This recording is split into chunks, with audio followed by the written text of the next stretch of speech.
let's dive into the Word of God. I think let's prepare ourselves para sa salita ng Diyos. Amen? Are you ready? Salita po ng Diyos. So let's open our Bible sa John chapter 13 and I invite everyone to stand up.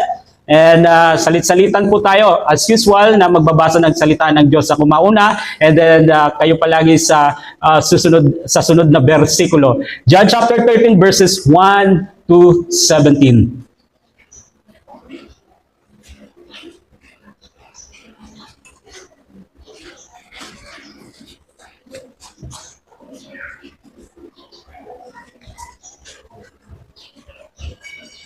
Sige po, basahin ko, verse 1 of chapter 13, the Gospel of John. Bispiras na noon ng Paskwa. Alam ni Jesus na dumating na ang takdang oras ng kanyang pag-alis sa daigdig na ito upang bumalik sa Ama. Mahal niya ang kanyang mga tagasunod na nasa daigdig at sila'y minahal niya hanggang sa wakas. Sabi ng hapunan, nilagay niya ng blog sa isulan sa anak ng Simon sa Yahweh na may pagkanulunan sa Jesus. Alam ni Jesus na binigay na ng Ama sa kanya ang buong kapangyarihan at alam niyang siya ay mula sa Diyos at babalik sa Diyos. Kaya siya ay tumayo mula sa pag, nagalis ng kanalas sa kalaban at nagtiis ng wala sa baywang. Pagkatapos, naglagay siya ng tubig sa palanggana at sinimulang hugasan ng mga paa ng mga alagad at punasan ng tuwalyang nakabigkis sa kanyang baywang. Paglapit niya kay Simon Pedro, sinabi nito sa kanya, Panginoon, hugasan niyo ba ang aking mga paa? Sumagot si Jesus, hindi mo naunawaan ngayon ang ginagawa ko, ngunit maunawaan mo rin pagkatapos. Muli nagsalita si Pedro, hindi ninyo hugasan ang aking mga paa. Ngunit sinabi ni Jesus, kung hindi kita hugasan, wala ka kang kaunayan sa akin. Dahil dito ay sinabi ni Simon Pedro, kung gayon, hindi lamang ang mga paa ko, kundi pati na rin ang aking mga kamay at ulo. Sumagot si Jesus, ang nakakaligo na hindi na kailangan hugasan pa, maliban sa kanyang mga paa, sapagkat malinis na ang buong katawan, at kayo'y malinis na, subalit hindi lahat kayo. Dahil alam na ni Jesus kung sino ang magkakanulo sa kanya, kaya sinabi niyang malinis na sila, subalit hindi lahat. Nang mahugasan ni Jesus sa kanilang mga paa, muli niya isinuot ang kanyang balabal at nagpalit sa kanyang puwan niya. Sinabi niya sa kanila, nawawaan ang gabiyo ang ginagawa ko sa inyo. Tinatawag ninyo akong guro at Panginoon at tama kayo sapagkat ganoon nga ako. Kung ako ang Panginoon at puro ninyo ay nahugasan sa inyong mga paa, dapat tinuhugasan ng mga paa ng isa't isa. Binigyan ko kayo ng halimbawa upang inyong tularan. Makatandaan ninyo, mga kaibigan ay dinakakit sa kanyang Panginoon. Hindi ang magkukumpagasan sa Jesus sa kanya. Ngayong alam na ninyo ito, pinagpala kayo kung ito'y gagawin ninyo. Purihin ang Panginoon sa kanyang mga salita. Masiupo na po tayo. Good morning to everyone. And nagagalak po akong makita kayo at makasama kayong lahat ngayong umaga. And so, the setting ng story is during Last Supper na kung saan kasama ni Jesus ang kanyang mga alagad. At obviously, sa ginawa ni Jesus, nagpakumbaba siya sa kanyang sarili and hinugasan niya mga paa ng mga disciples para paglingkuran sila. Pag-uusapan natin ngayong umaga about sa Panginoon, as you can see sa screen, Jesus is servant, obviously. Yan din ang nakikita natin sa binasa natin, siya po ay lingkod. And pag-uusapan din natin about ano ba ang kabutihan dulot ng pagiging lingkod, servant. It applies not just in the church, it applies to husband and wife, or husbands and wives, and it applies kahit sa parents at sa mga anak. So, ito ang mabuting dulot ng paglilingkod if we are teaching our children as parents na maging servant mismo sa loob pa lang ng bahay.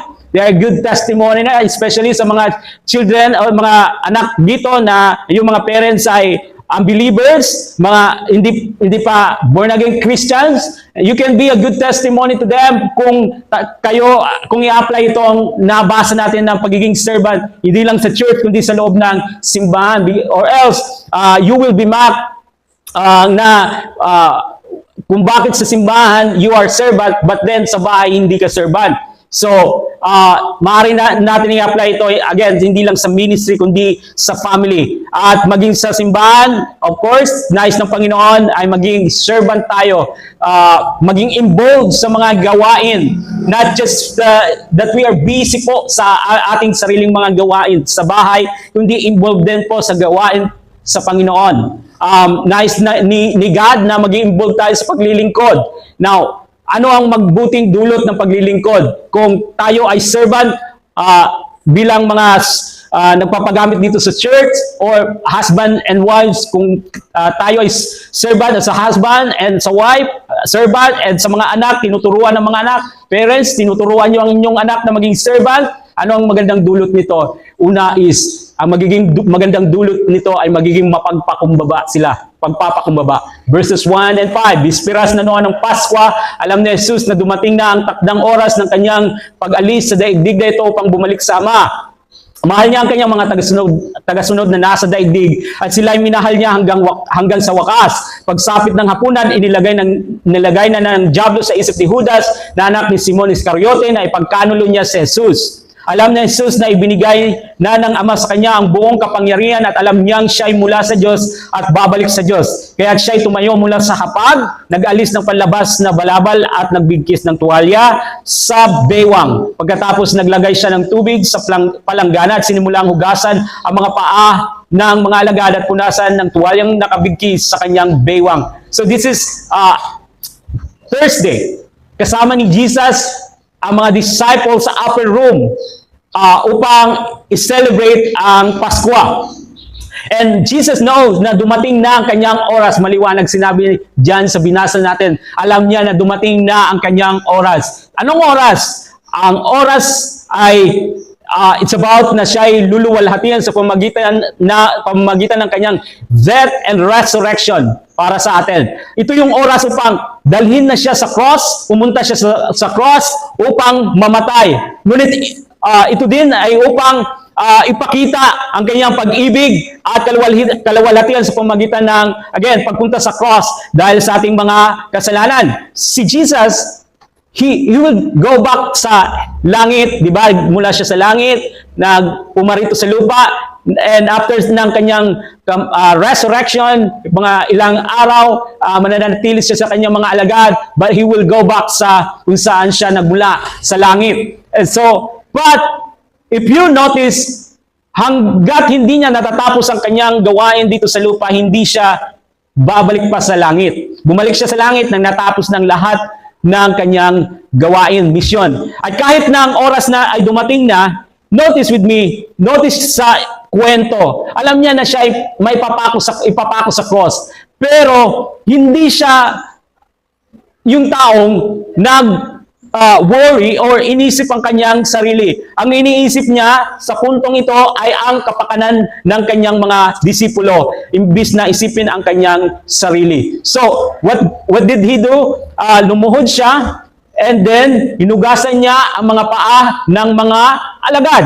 Nagpapakita ito, obviously, ng kanyang pagpapakumbaba, humility. Ang pagpapakumbaba ay hindi ito tungkol sa inuuna o mas mahalaga ang iyong sarili. Salungat, ang pagpapakumbaba ay inuuna ang iba o mas mahalaga ang interest ng iba kaysa sa ating sarili. Inuuna natin ang kapakanan ng iba. Minsan, we need to be humble at alalahanin na maging ang ating Panginoon, ang ating Savior, ay nagpakita ng humility, pagpapakumbaba. Now, we know na si Jesus ay pagkakanulo ni Judas.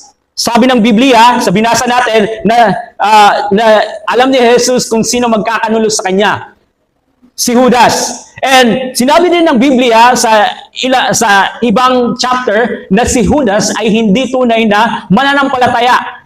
But, kung mapapansin ninyo sa kwento, kahit hindi siya tunay na mananampalataya, ay hinugasan pa rin niya ang paa ni Judas. Kahit na alam niya na ang taong ito ang magtatraidor sa kanya.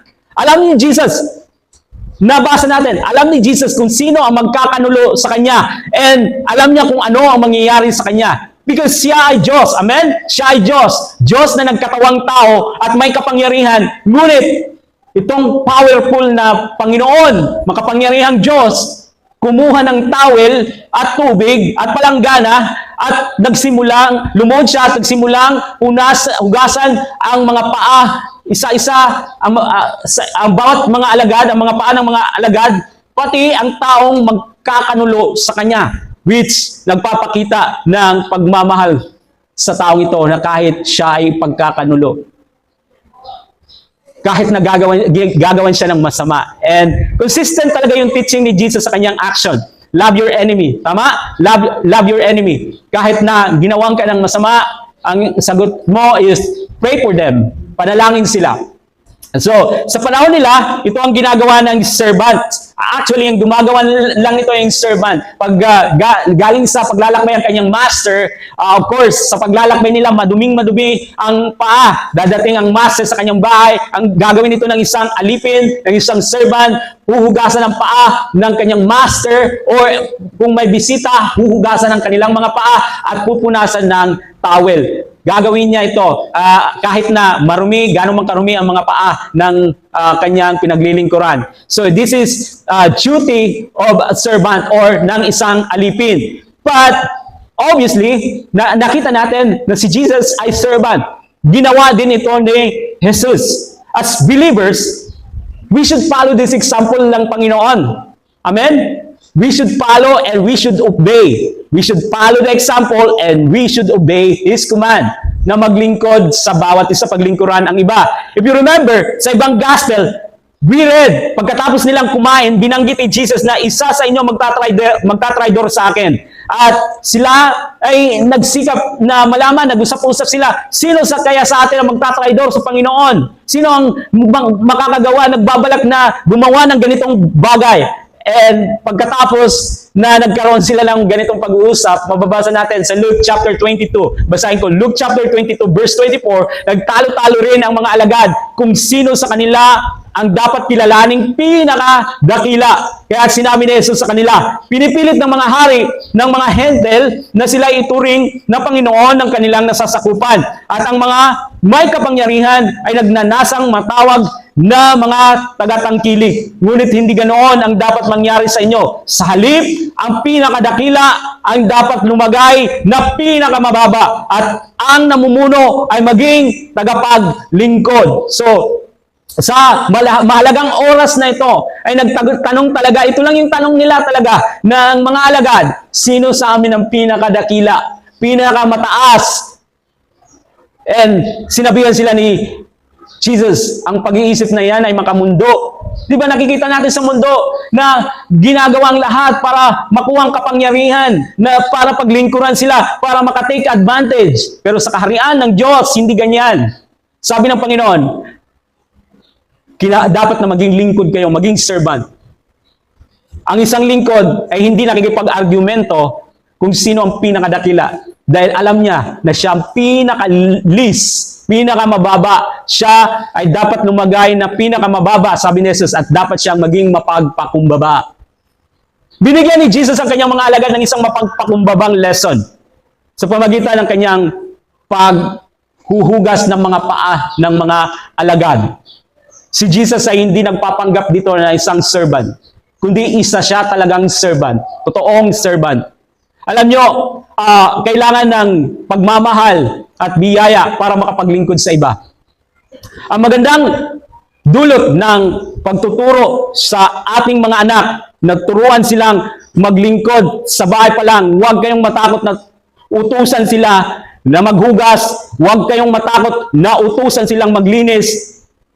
Dahil may magandang dulot ito sa kanila. Kung ini-spoiled natin sila, then you're allowing them na ma-develop ang pagiging, di lang pagiging tamad, irresponsable, pagiging proud sa sarili, na gusto nila na sila lang ang pinaglilingkuran.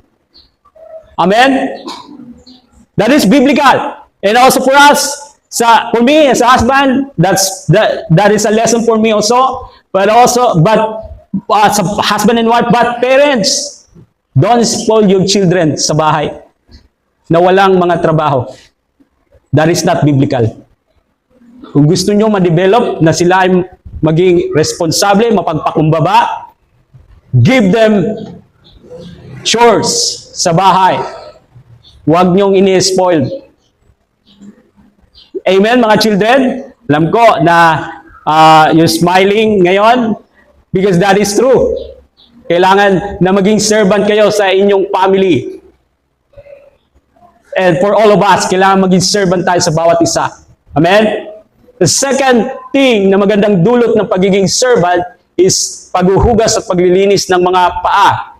In verses 6 to 11. Paglapit niya kay Simon Pedro, sinabi nito sa kanya, Panginoon, huhugasan niyo ba ang aking mga paa? Sumagot si Jesus, hindi mo naunawaan ngayon ang ginagawa ko, ngunit maunawaan mo rin pagkatapos. Muling nagsalita si Pedro, hindi ninyo huhugasan ang aking mga paa. Ngunit sinabi ni Jesus, kung hindi kita huhugasan, wala kang kaugnayan sa akin, wala kang fellowship, wala kang relasyon sa akin. In other words, dahil dito ay sinabi ni Simon Pedro, kung gayon, hindi lamang ang mga paa ko, kundi pati na rin ang aking mga kamay at ulo. Sumagot si Jesus, ang nakapaligo na ay hindi na kailangang hugasan pa, maliban sa kanyang mga paa, sapagkat malinis na ang buong niyang katawan. This is spiritually speaking, not literal po. Later, maintindihan po natin kung anong ibig sabihin ni Jesus. At kayo'y malinis na, subalit hindi lahat kayo. Dahil alam ni Jesus kung sino ang magkakanulo sa kanya, kaya sinabi niyang malinis na sila, subalit hindi lahat. So, lahat, halos lahat sa inyo, maliban lang sa isa, hindi pa safe, hindi pa ligtas, hindi pa wala pang kaugnayan sa akin, wala pang relasyon sa akin. And we know kung sino ang taong ito na walang relasyon pa, hindi saved. Hindi si Judas. Now, pansinin natin ang word na hugasan sa verse 5, verse 6, verse 8, ang ibang salita, but it's the same, huhugasan, hugas, verses 5, 6, 8, 12, and 14. It means na hugasan ang bahagi ng katawan, ang isang bahagi ng katawan, part of your body. And dito, ang paalang, dito sa ginagawa ni Jesus. Ngunit ang word na translate na hugasan sa verse 10, kasi if you will go back sa original translation, sa Greek, may kanya itong kahulugan. So, iba ang kahulugan ng word na hugasan o hugasan sa verses 5, 6, 8, 12, and 14. Now, sa verse 10, ang salitang translate sa Tagalog, hugasan, ay nangangahulugang paliguan ang lahat. Okay? Ang una is just part of your body. At ngayon, ang isang verse lang dito sa verse 10 ay paliguan lahat. Okay, buong katawan. Now, ang pagkakaiba nito ay mahalaga dahil sinisikap ni Jesus na ituro sa kanyang mga alagad ang kahalagan ng isang banal na pamumuhay at malinis na buhay kay Kristo kapag pinagtapat natin ang ating mga kasalanan, hiningi natin ang kapatawaran, kinumpes, inilagay ang ating pananampalataya sa kanya pagtitiwala, then hinuhugasan niya ang ating mga kasalanan, pinatatawad. Hinuhugasan, that means na tayo'y totally na lininis sa pamagitan ng kanyang kamatayan dito sa cross. Pinatawad niya tayo sa ating mga nagawang kasalanan. Basahin ko sa Titus chapter 3 verse 3. Noong una, tayo rin mismo ay mga hangal, hindi masunurin, naliligaw at naging alipin ng mga makamundong damdamin at lahat ng uri ng kalayawan. Naghari sa atin ang masamang isipan at pagkainggit. Tayo'y kinapuputan ng iba at sila'y kinaputan din natin. This is our life. Bago pa tayo nakakilala sa Panginoon, bago tayo nagkaroon ng relasyon sa Panginoon, bago tayo nanampalataya. Let me continue. Ngunit nang mahayag ang kabutihan at pag-ibig ng Diyos na ating tagapagligtas, iniligtas niya tayo. Hindi dahil sa ating mabubuting gawa. Take note, our salvation ay hindi base sa ating mabubuting gawa. Hindi dahil sa may ginawa kang mga mabubuting bagay. Maliwanag dito sa pagkabasa natin, hindi dahil sa ating mabubuting gawa, kundi dahil sa kanyang habag sa atin. Tayo'y iniligtas niya sa pamagitan ng Espiritu Santo na naghugas, underline that word, naghugas sa atin upang tayo ipanganak na muli, maborn again, magkaroon ng maging bagong nilalang dahil tayo'y makasalanan. Ang ating nature ay mahilig sa kasalanan, nagpapatuloy sa kasalanan. At nang tayo na ipanganak muli, spiritually speaking, nang narinig natin ang salita ng Diyos, at nangusap ang banal na espiritu, nanampalataya tayo ay nagkaroon ng bagong pagkatao. Pinanganak na muli at magkaroon ng bagong buhay. Masagalang pinagkaloob ng Diyos sa atin ang Espiritu Santo sa pamamagitan ng ating tagapagligtas na si Jesu Kristo, upang tayo gawing matuwid sa pamamagitan ng kanyang kagandahang loob at tayo maging tagapagmana ng inaasahan nating buhay na walang hanggan. Now, yung kahalagahan ng paglilinis ng ating mga paa ay upang magkaroon tayo ng fellowship sa Panginoon. This is believers na, mga mananampalataya ni Jesus na hinugasan ang paa. But again, one of them ay hindi pa believer, hindi pa saved, walang relasyon. Siya ay nag-a-attend sa Bible study ni Jesus, nakakarinig ng salita ni pangangaral ni Jesus, nakakita ng mga miracle, pero hindi siya convert, hindi siya nanampalataya, hindi siya Kristiyano. So hinugasan niya ang mga paa ng kanyang mga alagad. Dahil sabi ni Jesus kay Peter, di ba sinabi ni Peter, Lord, wag mong hugasan ang aking mga paa. Kung hindi ko hugasan ang iyong mga paa, then wala kang fellowship sa akin, wala kang relasyon, putol ang iyong fellowship sa akin. Meron tayong, tulad ng sinabi dito sa verse 8, na sinabi ni Jesus, wala kang bahagi or sa atin kung hindi natin pinalilinis ang ating sarili sa Panginoon o hindi kinokompes, humingi ng kapatawaran. Then sabi ni Jesus, wala kang bahagi, relasyon, fellowship sa akin. Kapag inilagay natin ang ating faith kay Jesus, ito yung nangyayari bago pa tayo naging na born again, bago pa tayo na-convert, bago pa tayo naging Kristiyano. Sa unang karanasan natin, nang inilagay natin ang ating pananampalataya kay Jesus, then lininis niya tayo sa ating karumihan. Hindi yung dumi na nakikita natin sa ating balat na grasa o whatever na dumi, kundi ang ibig sabihin ay kasalanan. Lininis tayo sa ating mga kasalanan, and now we have this enjoying fellowship, napakagandang relasyon sa Panginoon. And so, God wants you to put your faith, your trust sa Kanya. If you are not yet born again Christian, hindi ka pa Kristiyano, kung wala ka pang relasyon sa Kanya, He wants you na ilagay mo ang kanyang pananampalataya sa Kanya upang malinis ang iyong mga kasalanan, mapatawad at maging tapat na lingkod niya. Nabasa natin dito na sinabi ni Pedro, Lord, ulitin ko, huwag niyong hugasan ng aking paa. And sabi ni Jesus, kung hindi ko gagawin ito, wala kang bahagi, wala kang kaugnayan sa akin. Now, hindi niya naunawaan kung paano hugasan ni Jesus ang kanyang mga paa. And so that's why tinanggihan niya ito ng una, ngunit nang natuklasan niya, naintindihan niya, sabi niya, Panginoon, huwag mo lang hugasan ng aking paa, kundi paliguan mo ako. And anong sabi ni Jesus? Kasi 'di ba, ang paghugas ng paa, kung sabi niya, kung ayaw mong hugasan ang iyong paa, then wala kang kaugnayan, wala kang fellowship, wala kang relasyon. Then binago niya, sige, paliguan mo na lang ako, kompleto na hugasan mo ako mula po ulo hanggang paa. Now, sinasabi ni Jesus dito, kasi sinabi ni Jesus, hindi mo kailangan ng paligo. Ang kailangan mo lang ay paghuhugas ng paa. Okay? Sinasabi ni Jesus na nakaranas ka na ng ganap na paligo. Nakaranas ka na ng paglilinis ng kaligtasan at hindi mo na kailangang maligo. Spiritually speaking, hindi literal na paligo ng tubig.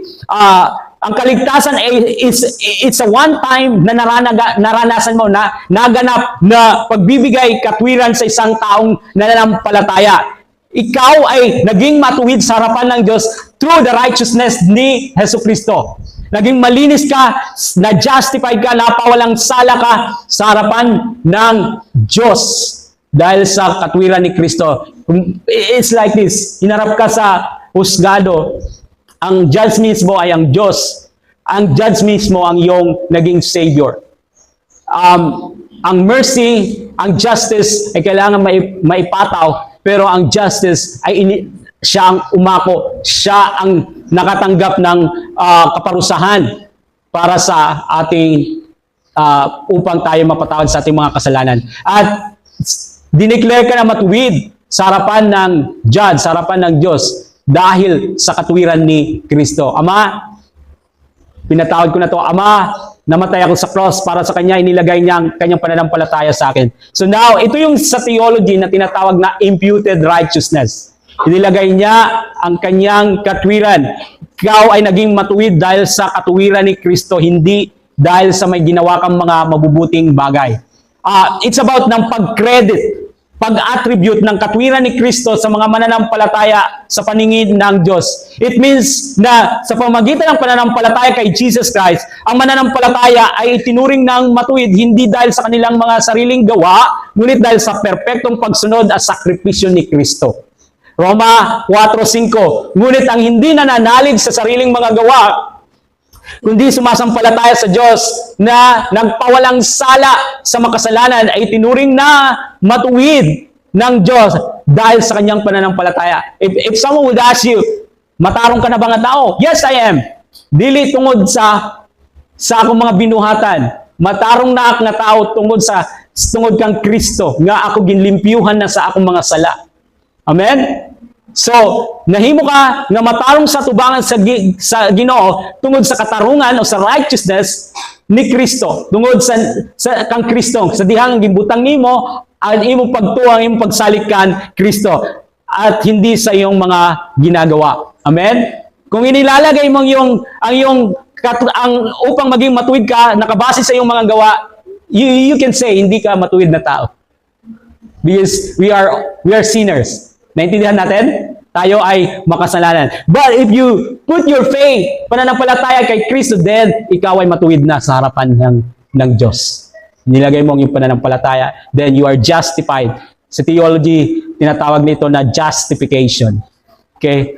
So, napaliguan na tayo. Ito yung pagpaligo. During our salvation, during na natanggap natin ang kaligtasan, napaliguan na tayo ng katwiran ni Kristo. Tayo ay na-justified sa harapan ng Diyos. I know for some of you, parang medyo malalim, but I'm trying my best na to make it simple na maintindihan natin based sa sinasabi sa salita ng Diyos ang doktrina ng justification.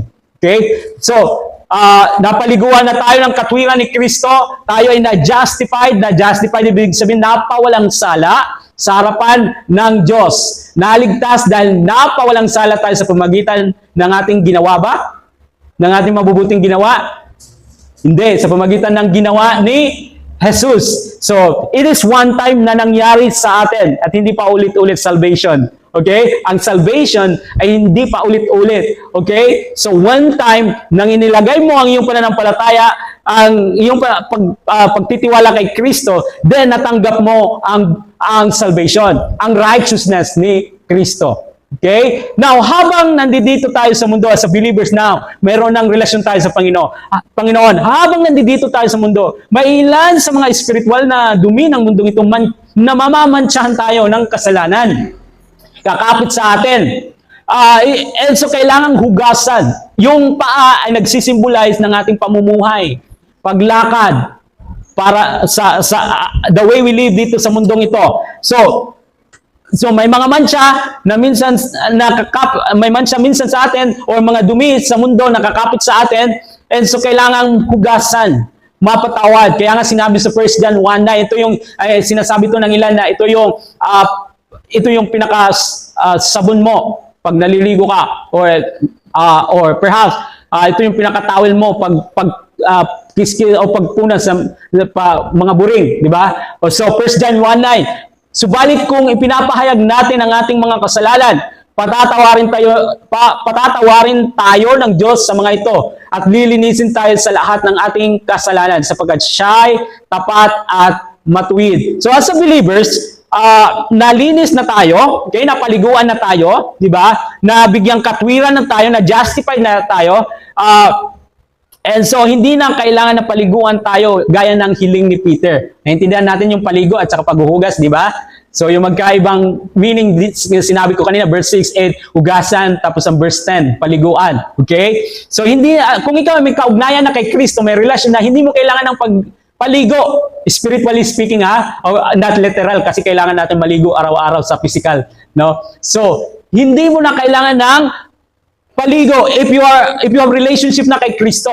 Now, ang patuloy na paglilinis, paghuhugas, o yung sinisimbolize ng paghugas ng mga paa, kinakailangan, sabi ni Jesus, kung hindi kita hugasan, wala kang kaugnayan, wala kang fellowship. Yun ang napuputol ng kasalanan, ang fellowship sa Panginoon, sa ating mga believers. Ang fellowship. Kaya minsan napapansin natin wala ka ng gana magbasa ng Bible, wala ka ng gana magsimba, wala ka ng gana na umattend sa mga gawain because there is sin sa buhay natin na kailangan mahugasan, makumpes sa Panginoon, kailangan mapatawad, kailangan natin mag-repent. Kung paano kailangan natin linisan ang ating mga pisikal na paa, hugasan ang ating mga pisikal na paa, paminsan-minsan, kailangan din natin na hugasan ang ating mga spiritual na mga paa or ang ating pamumuhay na nadudumihan, namamantsahan, upang linisin tayo sa mundong ito na puno ng kasalanan. So God wants us na malinis, mahugasan, mabago, manatili ang ating fellowship sa Kanya. Sina Pedro at Judas ay magkaibang kanilang sitwasyon. Hinugasan ni Jesus ang mga paa ni Judas, pero hindi pa siya tunay na nalinis, na paliguan. Okay? Si Peter, ang kailangan lang niya ay hugas ng paa at hindi paligo. Si Judas, kailangan niyang paligo, kailangan niya matanggap ang kaligtasan, kailangan niya ma-justify, mapawalang sala. But hindi niya inilagay ang kanyang pananampalataya kay Jesus. Hindi niya inilagay ang kanyang pagtitiwala kay Jesus. Simula pa lamang alam ni Jesus na siya ay hindi tunay na mananampalataya. Ayaw niyang tanggapin si Jesus na kanyang Panginoon at tagapagligtas. So, magkaibang kanilang sitwasyon. Si Judas ay hindi pa kumpletong napaliguan, nagkaroon ng relasyon kay Jesus. Sa John chapter 6, ang Panginoon ay nagsabi kay Judas na hindi kailanman tunay na nalinis si Judas. So, upang maging isang tunay na lingkod ni Jesus, ay dapat muna tayo ay manampalataya upang tayo ay malinis sa ating mga karumihan, sa ating mga kasalanan. At kung tayo isang mananampalataya na, then we need na patuloy tayong mahugasan ng ating mga paa, ang ating walk, ang ating pamumuhay. Dahil minsan sa ating pamumuhay bilang Kristiyano ay nadudumihan, nagkakasala tayo. In other words, we need to remain pure sa ating paglilingkod so that manatili tayong maging isang tunay na servant ng Panginoon. Another thing na magandang dulot ng paglilingkod aside sa pagpapakumbaba, paghuhugas at paglilinis is ang obedience natin, ang pagsunod. Verse 12, nang mahugasan na ni Jesus ang kanilang mga paa, muli niyang isinuot ang kanyang balabal at nagbalik sa kinaupuan niya. Sinabi niya sa kanila, nauunawaan ba ninyo kung ano ang ginawa ko sa inyo? Tinatawag ninyo akong guro at Panginoon at tama kayo sapagkat ganoon nga ako. Kung ako nga ang Panginoon at guro ninyo ay naghugas ng inyong mga paa, dapat din ninyong hugasan ang mga paa ng isa't isa. Binigyan ko kayo ng halimbawa upang inyong tularan. Pakatandaan ninyo, ang alipin ay hindi nakakahigit sa kanyang Panginoon. Hindi ang sinugo kaysa sa nagsugo sa kanya. Ngayong alam na ninyo ito, pinagpala kayo kung ito'y gagawin ninyo. Now, tinanong Jesus kung naiintindihan nila kung ano ang tinuturo niya sa kanila. Pinakita ni Jesus sa kanila kung paano maging mapagpakumbabang lingkod. And so, dapat nilang gawin, i-follow ang example and i-obey ang sinabi ni Jesus na mapaglingkuran ninyo ang isa't isa. Remember na ang paglilingkod ay nagbibigay sa atin ng kagalakan. For those who are serving the Lord, you know the experience ng kagalakan ng paglilingkod sa Panginoon. Na mayroon tayo na kung saan karapat-dapat na paglingkuran ng Panginoon. Every Christian should be servant. Maging servant, nagsiserve, naglilingkod. Magkaiba sa Bisaya nalingkod, di ba? Nalingkod, pati naglilingkod sa Tagalog. Hindi yun pong sa Bisaya nga nalingkod, okay? Kundi naglilingkod, nagsiserve. Bagamat maaaring dumating si Jesus, di ba? He could demand sa kanila, sa mga tao, serve me, di ba? He could demand that. Kasi siya ay Diyos. Maaaring niyang hilingin na paglingkuran siya na nararapat sa Kanya. But you notice sa Biblia, na hindi siya pumunta dito sa mundo. Sinabi niya, hindi ako dumating dito para pagsilbihan, kundi para pagsilbihan tayo, pagsilbihan ang sangkatauhan, para tayo ay maligtas, tayo mapatawad sa ating mga kasalanan.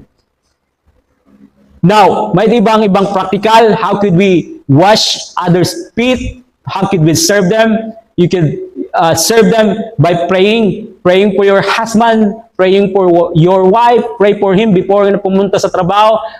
Husband, maaari ko ba ikaw may panalangin bago ka magbiyahe, bago ka kumadto sa trabaho? Can I pray for you? Protection, ng kalakasan. You're serving your husband or even your wife if you are praying for her or for your husband. Especially if your loved ones ay hindi mananampalataya and you are praying for them. That could minister sa kanila. Makaministeryo na sa ira. Wow, waray pa ini nagtabo sa akon. Waray pa ini nagbuhat. Waray pa sino nga taong nagbuhat sini sa akon. Ikaw lang nag-pray sa akon. Tama ba? Amen? In practical way, you can serve them by praying for not just your wife, your husband, pero sa iyong mga anak. Pray before pumunta sa school. Pray for them. Dahil alam natin na grabe ang impluensya sa kalibutan. Parents, are we praying for them before they go to school? That is our responsibility as a Christian parents. That's how we serve, another way of serving them. Pray for them. Or perhaps share a word of encouragement or a word from God. Do a devotion. Sometimes, we complain, bakit ganito ang mga anak ko, bakit ganyan? And we need to evaluate as a Christians. Do we spend time as a group bago matulog sa gabi? O bago ang mga anak pumunta sa paaralan, panalangin sila? O bago matulog sa gabi, nagdi-devotion po ba tayo? Nag-ano po ba tayo? Nag-share, nagsalita ng Diyos? No. Mamaya na yan, priority natin dito, mag-devotion tayo. Mag-spend time tayo sa salita ng Diyos. That's what we are doing because, ang hirap kasi as a parents, malakas ang influensya sa kalibutan. And sometimes you notice sa iyong mga anak, they are more active sa secular than sa mga spiritual nga butang. And you should strive kung paano madala sa kanila ang mga spiritual na butang kasi patuloy na hinahatak sila ng mundo. Secular. They make foolish decisions sa kanilang buhay. And sa atin, we guide them. We do everything we can para sila po ay hindi mahulog sa bitag ng sanlibutan. Parents. Or perhaps sa we can serve those na dumadaan sa kalungkutan just to be with them. Minsan, just being with them, ay, nagbibigay na sa kanila ng encouragement. Damayan sila sa kalungkutan. Or just listen. Makinig ka lang sa mga sakit na nararamdaman nila. Or perhaps if you're able na makatulong, if there's anything na maitutulong mo, then that's part of serving. 1 Peter chapter 4 verse 10. Bilang mabubuting katiwala ng iba't ibang kaloob ng Diyos, gamitin ninyo sa kapakinabangan ng lahat ang kakayahang tinanggap ng bawat isa sa inyo. So, Peter encouraged the believers. This is during the time na dumadaan sa suffering ng mga Kristiyano. Inuusig sila, mga Kristiyano sa Asia Minor. And sinabi niya sa kanila na despite sa anumang suffering na pinagdadaanan ninyo, na maaaring maging hadlang, maglingkod pa rin kayo sa Diyos. Gamitin nyo ang inyong mga kakayahan, ang kaloob, ang inyong mga ability, ang mga kaloob na ibinigay sa inyo ng Diyos by serving others. Ibinigay sa atin ng Diyos ang mga kaloob, kakayahan upang magamit at maging instrumento tayo upang ibahagi ang gospel about sa mabuting balita at makita ang pag-ibig at kaluwalhatian ng Diyos through sa ating buhay. And if you will read further sa chapter na ito, pagkaraan ng ilang bersikulo, sinabi niya sa lahat sa lahat ng ating ginagawa ay magdadala ito ng kaluwalhatian ng Diyos. Whatever we do for the Lord, it will bring glory sa Panginoon. By being servant at pag-represent kay Jesus, it brings glory po sa Panginoon, sa Diyos Ama. May isang kwento, isang teacher sa grade 1. Hindi dito sa Calvario, just a story. Teacher na tuturo sa grade 1, nagtanong sa kanyang mag-aaral, mga bata, anong ginagawa ninyo para tumulong sa inyong bahay? Sabi ng isang maliit na babaeng bata, "Teacher, naguhugas ako ng mga pinggan sa bahay namin." Sabi naman ng isang lalaki bata, "Teacher, nagwawalis ako sa bahay." Sabi naman ng isang bata, "Teacher, nagpapakain ako ng pusa namin, pati aso." So, bawat estudyante ng teacher sa klase niya, may naingambag, maliban sa isang bata na nakaupo sa likuran. Tinignan siya ng teacher at tinanong, "Ikaw naman, anong ginagawa mo para tumulong sa inyong bahay?" Sabi niya, "Teacher, I stay out of the way." Umiiwas ako para hindi maging sagabal sa mga gawain. That is the problem. There are a lot of members sa church that they stay out of the way. Umiiwas lang. So, kailangan natin na mas maraming mga kapatiran na naglilingkod, not just here sa simbahan, but sa labas ng simbahan rin. Kung higit tayong makapaglilingkod, magiging servant ang bawat isa sa atin, mas magiging healthy ang simbahan natin, ang pamilyang ito. Magiging malusog ang pamilyang ito. And the same sa family. Kung ang mga anak, not na maka-open sa mga estudyante, but it should be addressed. Kung ang parents lang gumagawa ng gawain, we should teach the children. We are not teaching our kids, ang mga anak na maging servants sa loob ng bahay. Mali po. Hindi po tama ang tinuturo natin sa ating mga anak. Does everyone agree with that? Whether you agree or not, it's biblical. Na kailangan turuan na maging servant. Hindi lang sa sarili natin, hindi lang dito sa simbahan, kundi sa loob ng ating pamilya. So, kung tinuturuan natin ang ating mga anak, then that's a healthy na relasyon, healthy family. And the same with the church, kung lahat tayo is servant, then ang ating church ay magiging malusog. And we would be able to point others ang makakapagbigay ng hope, life, and forgiveness na matatagpuan lamang kay Jesu Cristo. And God will be glorified. Amen? So here's the applications before we close. Una, obviously, is to follow the example of Jesus. Not just to follow, but to obey His command na maglingkod sa isa't isa. Kung paanong pinaglingkuran ni Jesus ang kanyang mga disciples, we are called to serve one another with humility, na may pagpapakumbaba. So look for opportunities every day na makapaglingkod ka sa ilinalagay ng Diyos sa harapan mo na maaari mong paglingkuran, na inuuna ang kanilang mga pangailangan bago ang iyong sarili. Sa family, automatic na yan Inuuna palagi yan, the interest of parents, inuuna ang interest, kapakanan, ang pangailangan ng mga anak. But how about sa gawain sa Panginoon? How about sa simbahan? Given na yan sa pamilya, palagi na yan. Since the beginning, ganyan na yan. Ginagawa na natin yan sa parents, sa pamilya. But how about sa family ng Diyos? Sa simbahan bilang pamilya ng Diyos? Do we give time? Do you look for opportunity? How can you serve sa pamilya ng Diyos? Now, another thing is to develop, linangin natin ang heart ng kapakumbabaan. Si Jesus, kahit na siya ay kanilang teacher and Lord, lalapit siya sa bawat pagkakataon ng paglilingkod ng may pagpapakumbaba, na kinikilala na walang paglilingkod na napakaliit o hindi gaanong mahalaga. Minsan, may mga tao na namimili kung anong gagawin nila.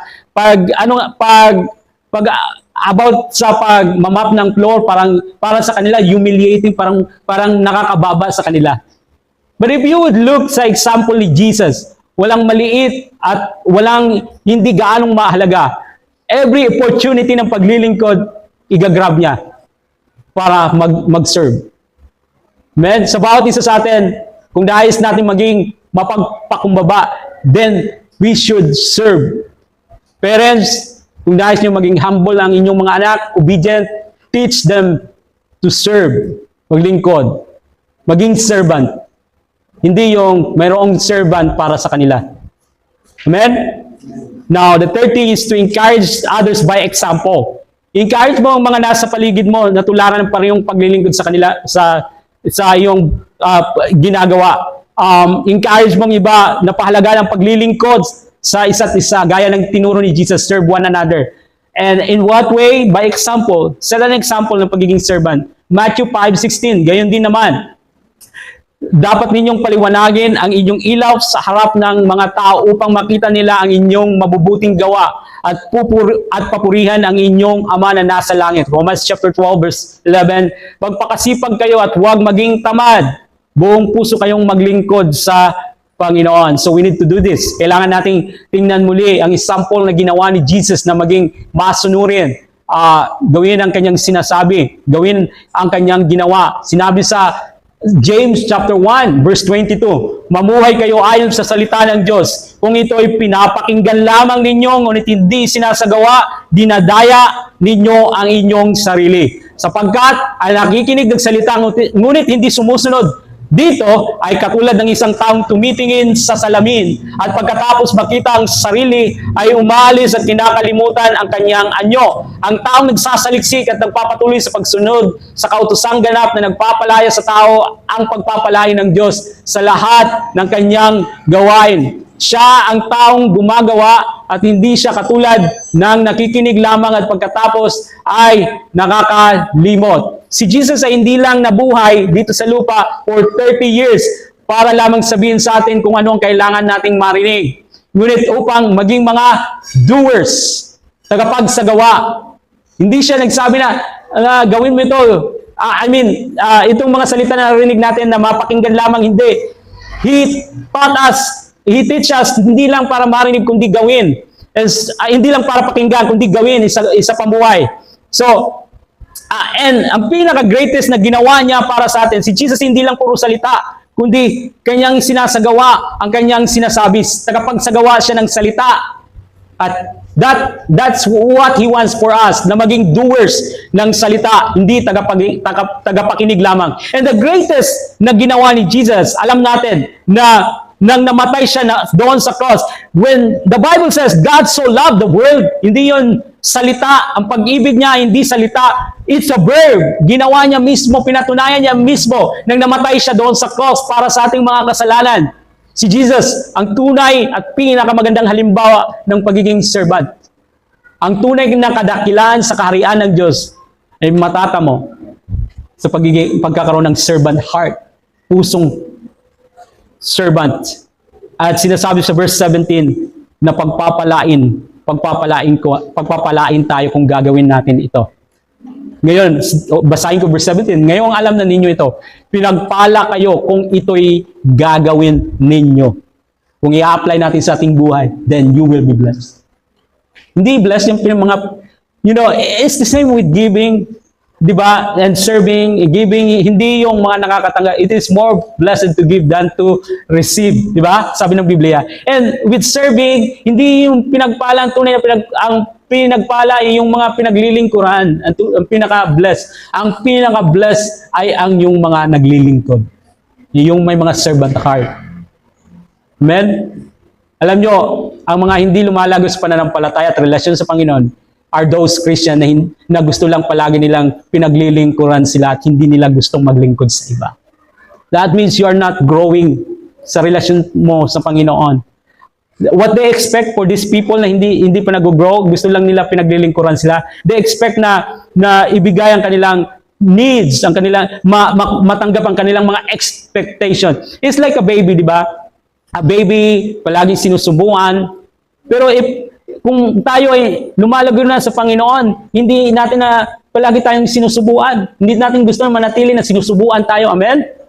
Ngunit if we are growing na sa ating relasyon sa Panginoon, what you desire and what you want to do is to serve at patuloy na maglingkod. Paglingkuran ng iba. Because you know na mayroong kagalakan sa paglilingkod. Mayroong kagalakan sa paglilingkod. Ang iba, napipil nila, parang nadadown sila pag ginagawa nila yung mga gawain para sa... When it comes to church, when it comes para sa Panginoon, walang maliit, walang mababa. Those are mahalaga. Those are investment sa eternity. Your labor is not in vain. Sabi ng salita ng Diyos. Kung ang ilan sa atin ay nagsiserve na, perhaps some of us are serving already, I encourage you na patuloy na mag-serve. Patuloy ka sa kagalakan ng paglilingkod sa Panginoon. There is a joy in serving. Amen? Mayroong kagalakan sa paglilingkod. Ang ilan sa atin dito is perhaps sinusubuan pa gaya ng isang bata na literal, di ba? You know what I mean? Sinusubuan. In context ng pinaglilingkuran. Imbis na sana'y naglilingkod na sa iba. You don't know, hindi mo pa alam kung paano maglingkod, hindi pa marunong mag-serve. I encourage you this morning. I encourage you. And even the Word of God is telling you this morning, serve others. Maglingkod sa iba. Follow the example of Jesus. Obey His command. Maglingkod sa isa't isa and glorify God sa buhay mo. Ang ilan sa atin dito this morning, perhaps hindi pa nakaranas ng kagalakan ng pagiging isang servant at hindi kailanman pa inilagay ang iyong faith, trust kay Jesus, then make a decision this morning. This morning that you'd say, Lord, I want to offer my life sa iyo. Same na ino-offer mo ang buhay mo para sa akin.